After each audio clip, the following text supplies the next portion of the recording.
ইন্দোনেশিয়ায় কয়েকদিন ধরে চলমান আন্দোলন চরম আকার ধারণ করেছে। রাজধানী জাকার্তাসহ বিভিন্ন শহরে বিক্ষোভ ছড়িয়ে পড়েছে। এরই মধ্যে দক্ষিণ সুলাওয়েসি প্রদেশের আঞ্চলিক সংসদ ভবনে ভয়াবহ অগ্নিকাণ্ডে ৩ জন নিহত এবং ২ জন আহত হয়েছেন। শনিবার কাতার ভিত্তিক সংবাদমাধ্যম আল জাজিরা জানিয়েছে, দেশটির দুর্যোগ ব্যবস্থাপনা সংস্থার এক বিবৃতিতে এ তথ্য নিশ্চিত করা হয়েছে। সংস্থাটি জানায়, শুক্রবার সন্ধ্যায় দক্ষিণ সুলাওয়েসি রাজধানী মাকাসারে এই অগ্নিকাণ্ড ঘটে।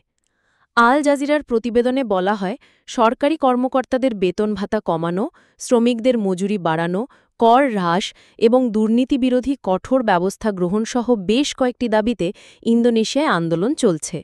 পরিস্থিতি আরও উত্তপ্ত হয় যখন আন্দোলনকারীদের ওপর পুলিশের সাঁজোয়া যান তুলে দেওয়া হয় এবং এতে এক মোটরসাইকেল রাইডশেয়ার চালক নিহত হন। এই ঘটনার পর বিক্ষোভ সহিংস রূপ নেয়। পশ্চিম জাবার বান্দুং শহরে বাণিজ্যিক ভবন, ব্যাংক ও রেস্টুরেন্টে আগুন ধরিয়ে দেওয়া হয়। মাকাসার সিটি কাউন্সিলের সেক্রেটারি রহমত মাপ্পাতোবা জানান, ৩ জনের মৃত্যু হয়েছে, ২ জন ঘটনাস্থলে এবং ১ জন হাসপাতালে নেওয়ার পর মারা যান। তিনি অভিযোগ করেন, আন্দোলনকারীরা ভবনে হামলা চালিয়ে অগ্নিকাণ্ড ঘটায়। ইন্দোনেশিয়ার রাষ্ট্রীয় সংবাদ সংস্থা আন্তারা জানিয়েছে, অগ্নিকাণ্ড থেকে বাঁচতে ভবন থেকে লাফিয়ে পড়ে ২ জন আহত হয়েছেন। নিহতদের একজন ২১ বছর বয়সী মোটরসাইকেল চালক আফান কুর্নিয়াওয়ান, যিনি পুলিশের সাঁজোয়া যানের ধাক্কায় মারা যান। তার মৃত্যু আন্দোলনকে আরও তীব্র করেছে।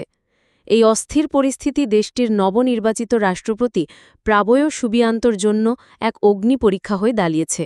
তিনি নিহত কুর্নিয়াওয়ানের পরিবারের প্রতি সমবেদনা জানিয়েছেন এবং ঘটনার তদন্তের প্রতিশ্রুতি দিয়েছেন।